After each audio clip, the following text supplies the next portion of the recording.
은혜로운 찬양에 감사드립니다. 날씨가 갑자기 더워져가지고 이렇게 한 곳에 모여 있으니까 열기가 확 올라오는데 제가 잠깐 기도했습니다. 주여 조는 자들이 없게 하여 주시옵소서. 많이 피곤하시고 또 더우신데 함께 예배에 참여하신 우리 성도님들 주님의 이름으로 사랑하고 축복합니다. 우리가 신앙생활 하는 이유는 예수님이 나를 사랑하셨다는 것을 깨달았기 때문이에요. 예수 안에 생명이 있다는 것을 믿기 때문에 우리는 신앙생활을 합니다. 믿음의 길을 가는 사람들은 시간이 갈수록 예수님 닮아가야 하고요, 예수님 닮아가려면 나를 부인하고 나에게 주어진 십자가를 지고 예수님이 걸어가신 그 길을 한 걸음 한 걸음 묵묵히 함께 걸어가야 합니다. 그런데 신앙생활 하다가 어느 순간부터 나도 모르는 사이에 영적인 매너리즘에 빠지는 사람들이 있습니다. 아니, 예외 없이 우리 모두는 다 이런 일들을 경험할 수 있어요. 어떻게 그 증상이 나타나느냐? 신앙생활이 자기 중심적이 돼버려요. 하나님을 알아가는 일에는 별로 관심이 없어요.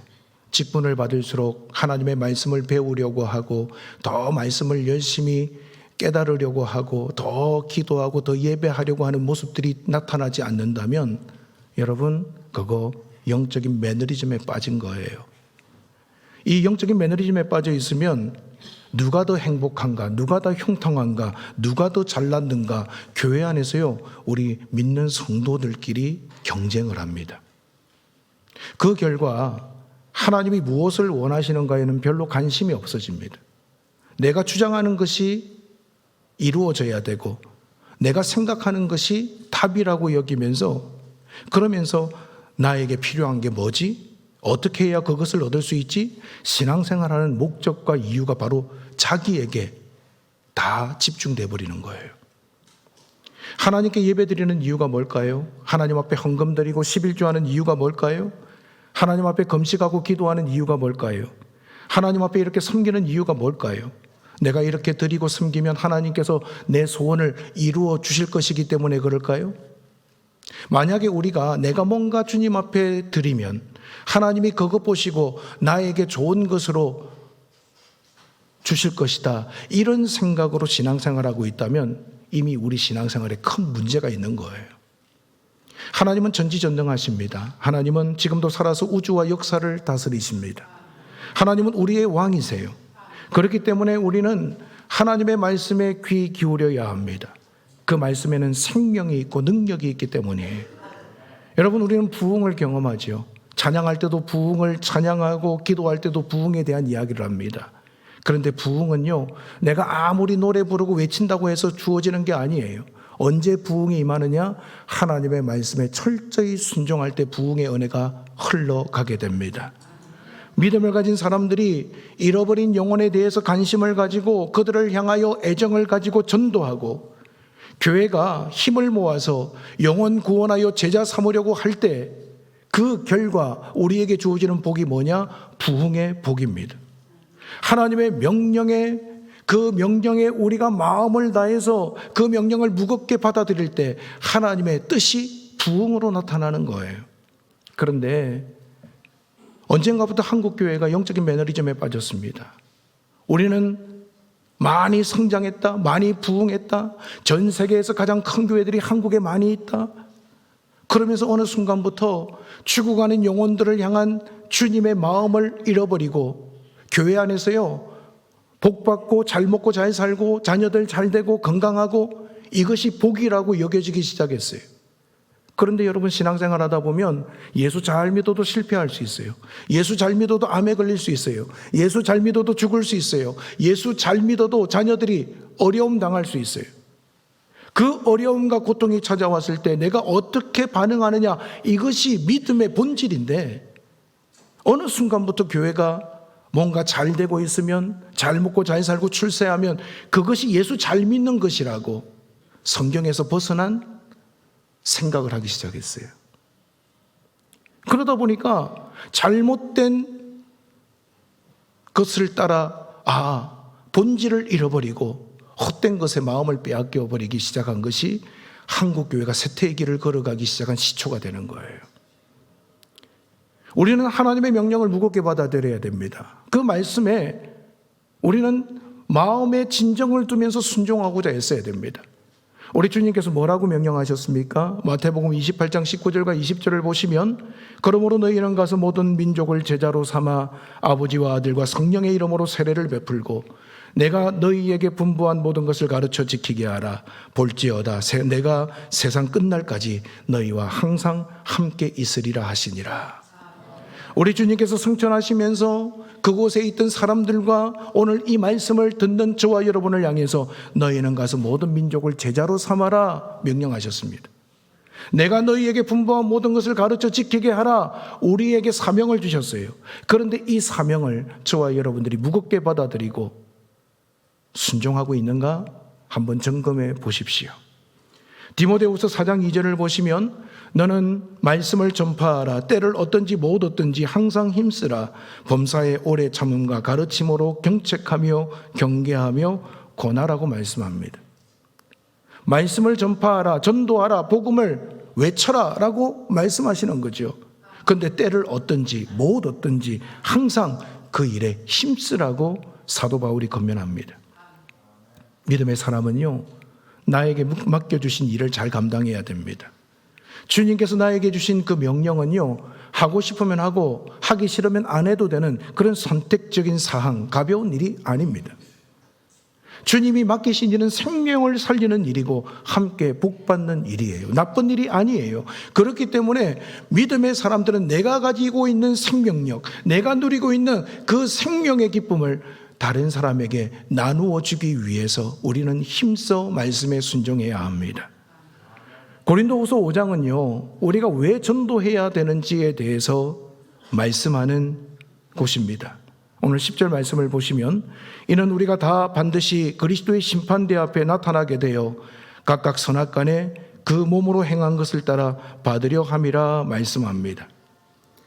사도 바울은 우리가 전도해야 되는 이유를 설명하고 있습니다. 그 이유가 뭡니까? 우리가 다 반드시 그리스도의 심판대 앞에 서야 하기 때문입니다. 성경에 보면 이 심판은 두 가지 의미가 있습니다. 첫 번째, 요한복음 5장 24절을 보시면 내가 진실로 진실로 너희에게 이르노니 내 말을 듣고 또 나 보내신 이를 믿는 자는 영생을 얻었고 심판에 이르지 아니하나니 사망에서 생명으로 옮겼느니라 말씀하지요. 여기 심판은 내가 천국에 가느냐 지옥에 가느냐에 대한 심판입니다. 그런 의미에서 예수 믿는 저와 여러분들은 이미 예수님을 믿었기 때문에 천국 백성이 되었습니다. 자, 그런데 오늘 본문 10절을 다시 보시면 이는 우리가 다 반드시 그리스도의 심판대 앞에 나타나게 되어라고 말씀하죠. 여기 심판대는요, 상급을 결정하는 심판대입니다. 저와 여러분이 이 땅에서 복음을 증거하라는 명령에 얼마나 충성했는가에 따라서 심판대 위에서 상급이 결정되는 거예요. 주님 앞에 섰을 때 우리는요, 예수님 앞에서 내가 이 땅에서 살아온 삶을 설명해 드려야 합니다. 주님은 전도하라고 우리에게 직분을 주셨습니다. 물질을 주셨습니다. 죽어가는 영혼 살리라고 생명 주시고 건강을 주셨습니다.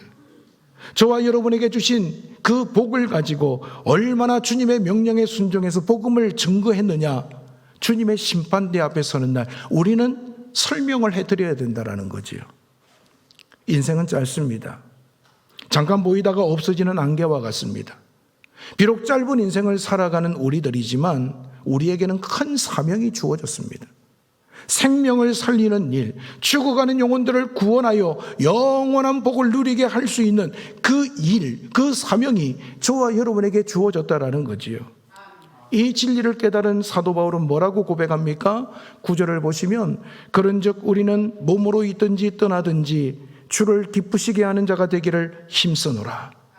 자, 여기 몸으로 있든지 떠나든지 이 말은 내가 살든지 죽든지 주님을 기쁘시게 하는 것이 내 삶의 가치고 내 삶의 의미고 내 삶의 이유라고 고백하는 거예요.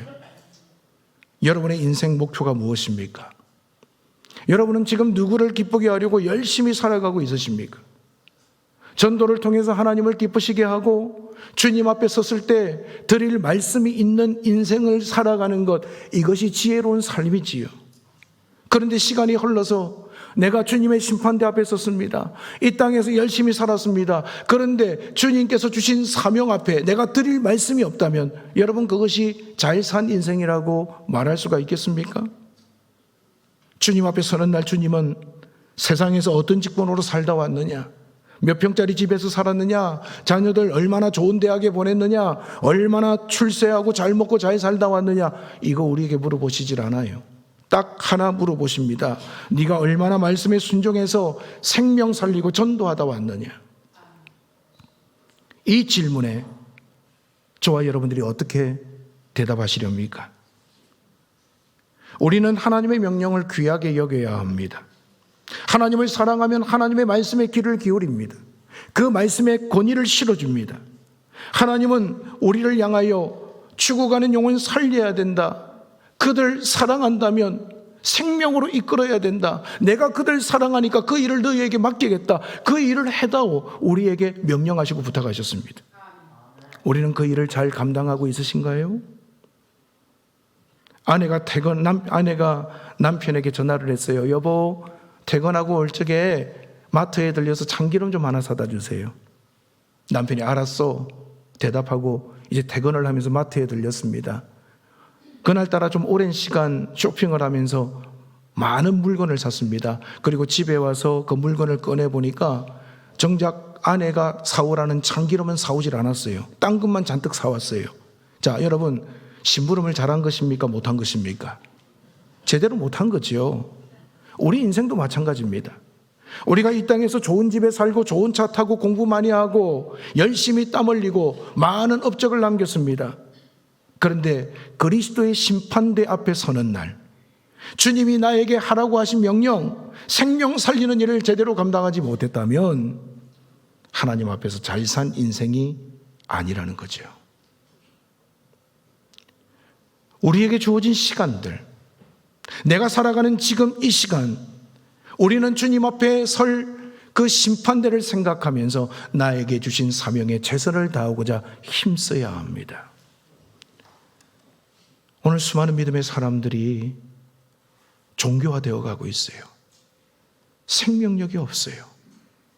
왜 예수님을 믿느냐면 복받기 위해서라고 이야기를 해요. 틀린 말은 아니지요. 그런데 하나님이 왜 복을 주셨는지 깨달지 못해요. 너는 복이 되라고 말씀하시면서 그 복을 가지고 죽어가는 영혼들 살리고 하나님께로 돌아오도록 하기 위해서 우리를 사용하기를 원하시는데 하나님의 마음에는 별로 관심이 없고 나의 받을 복, 나의 유익에만 집중하면서 오늘을 살아갑니다. 그러다 보니까 교회 가운데 조직력은 있는데 생명력이 점점 사라지는 거예요. 여러분, 오늘 교회 소식 영상으로 보시면서 어떤 마음이 드셨습니까? 앞으로 한국교회, 상도선결교회 10년, 20년, 30년이 지나면 이 자리에 계신 분들 중에서 하나님 나라로 가실 분이 꽤 있으실 거예요. 그리고 그 다음 믿음을 누가 이어가야 되겠죠? 누가 이 자리를 지키면서 하나님 앞에 기도하고 예배하고 우리에게 맡겨주신 그 영원한 생명을 전하면서 살아가야 될까요? 먼저 가까이는 우리 가족들 아닙니까? 우리의 자녀들, 우리 남편, 아내, 우리 부모님, 우리 손주들. 여러분, 우리는 그들을 바라보면서 기뻐합니다. 행복합니다.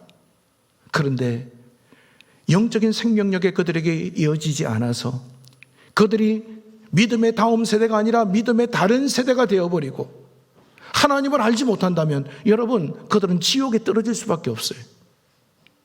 지금 여기서는 웃으면서 사랑하는 내 남편, 내 아내, 사랑하는 나의 부모님, 아들, 딸, 손주들이라고 이야기하지만 여러분, 내 사랑하는 가족들이 저 영원한 지옥불에 떨어져서 절규한다면 여러분, 우리가 어떠실 것 같아요? 그런데 이걸 제대로 느끼지 못하는 거예요.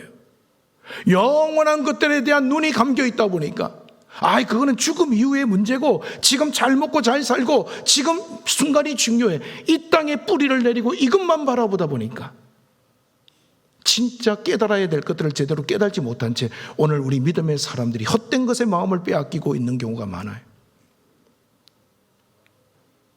자식들이 육신적으로 아프면 막 가슴을 치면서 내가 아픈 것보다도 더 힘들어하는데 영적으로 죽어가고 있고 영적으로 병들어 있고 영적으로 멸망의 길에 들었었는데도 불구하고 우리는 그냥 가만히 있는 경우가 많습니다. 우리가 왜 예배드려야 됩니까? 왜 기도해야 됩니까? 왜 성경을 읽어야 합니까? 하나님께서 저와 여러분에게 맡겨주신 전도의 사명을 잘 감당하기 위해서예요.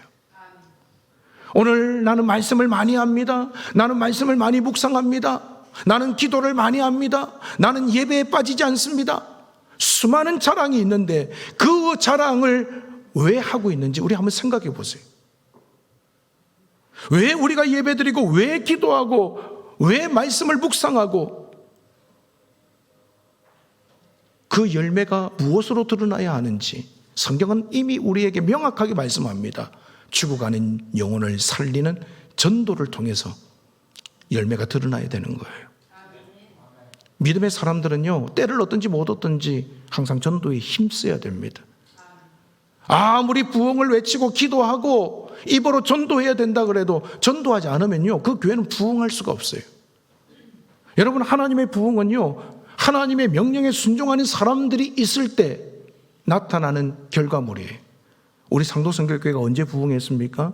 우리 믿음의 선진들이 열심히 전도하고 하나님의 명령에 순종했을 그 시간에 부흥했던 거예요.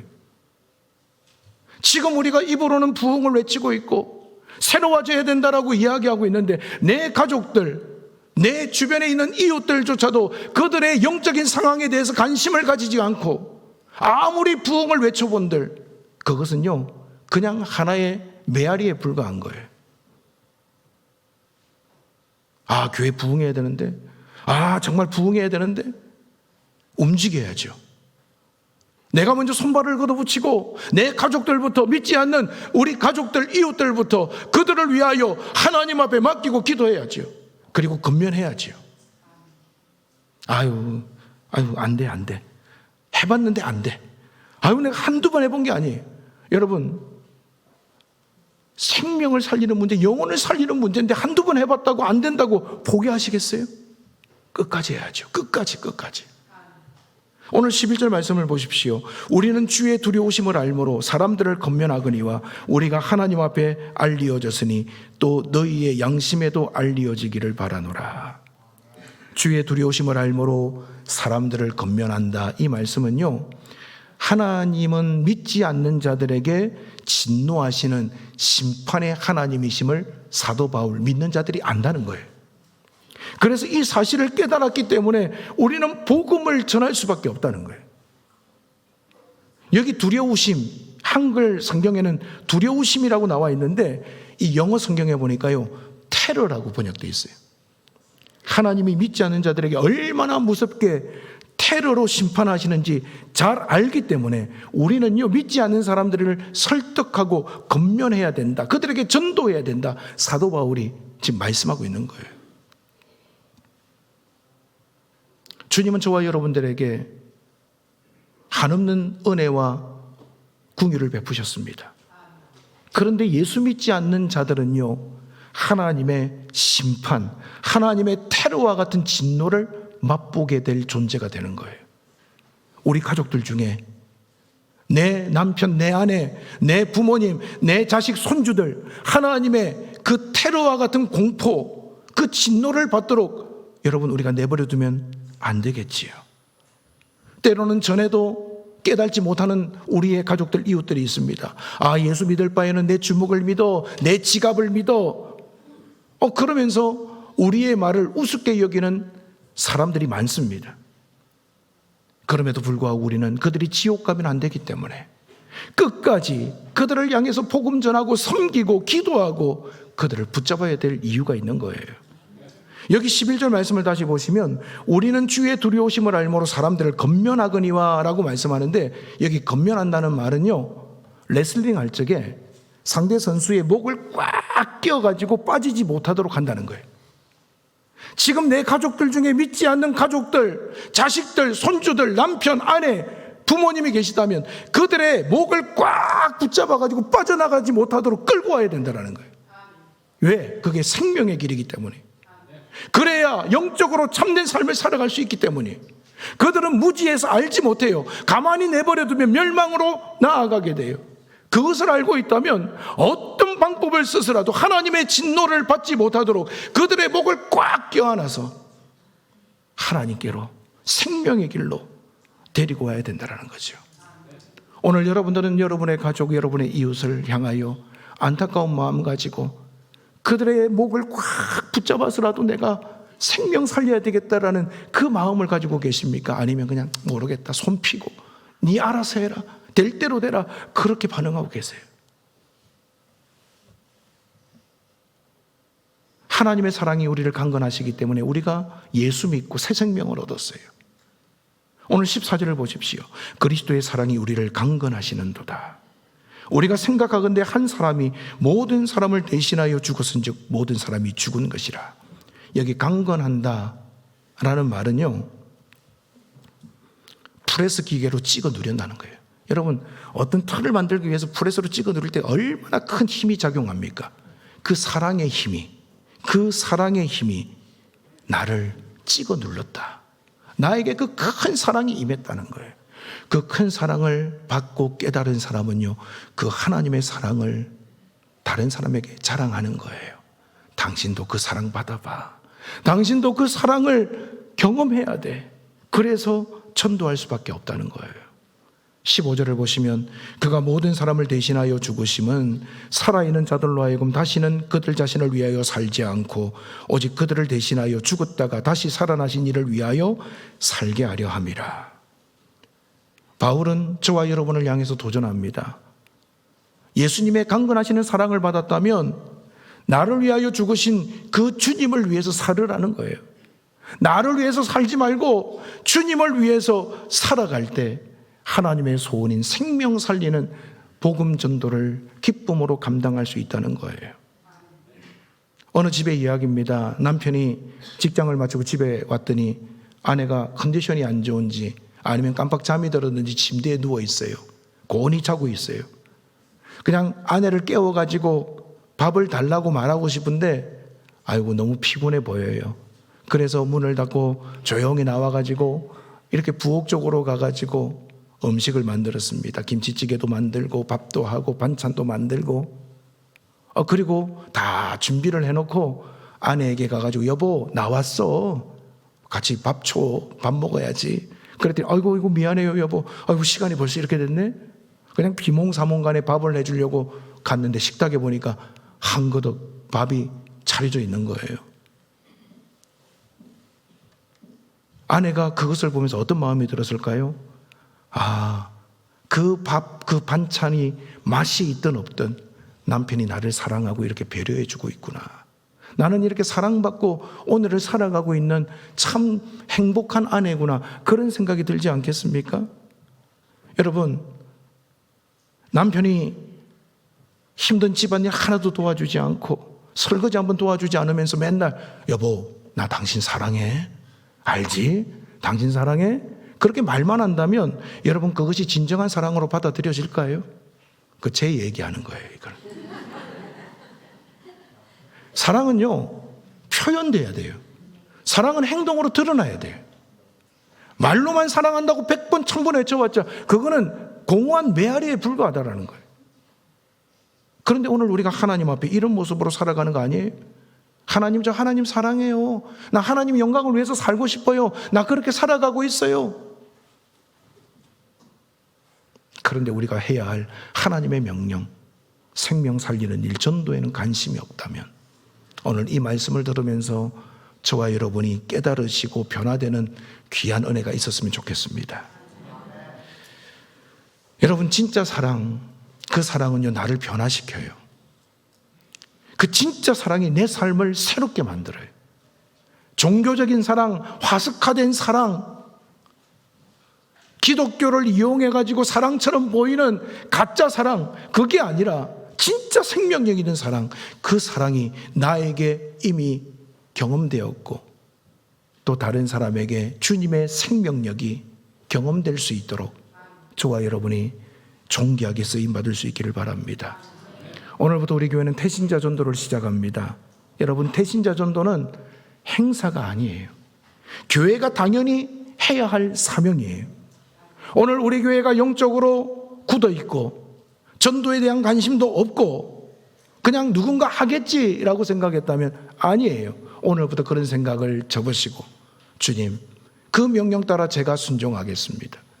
우리의 가족, 우리의 자녀, 우리의 손주, 우리의 부모님의 이름을 적고 내 이웃의 이름을 적고 교회 나오다가 코로나로 인해서 나오지 않는 구역원들이 있다면 그들의 이름을 적어가면서 주여, 내가 그들의 영혼 부담감 가지고 살리겠습니다. 나를 사용해 주십시오. 내가 순종할 때 주님 역사해 주십시오. 우리가 함께 마음을 합할 때 하나님이 예비하신 부흥의 은혜가 우리 상도 성결교회를 통하여 나타날 줄로 믿습니다. 여러분, 부흥은 말로 하는 게 아니에요. 부흥은 기도만 하는 게 아니에요. 부흥은 기도하고 실천하는 겁니다. 오늘 저와 여러분들 다다음 주까지 태신자를 작정해야 됩니다. 한번 적어보세요. 적으시면 기도하게 돼요. 관심을 가지게 돼요. 찾아가서 만나게 돼요. 그리고 그들을 만났을 때 하나님이 어떻게 역사하시는가 우리가 실망하지 말고 계속해서 주의 은혜를 구할 때에 저와 여러분을 통해서 놀라운 일을 행하시는 풍성한 열매를 맛보는 우리 성도님들 되시기를 주님의 이름으로 축원을 드립니다.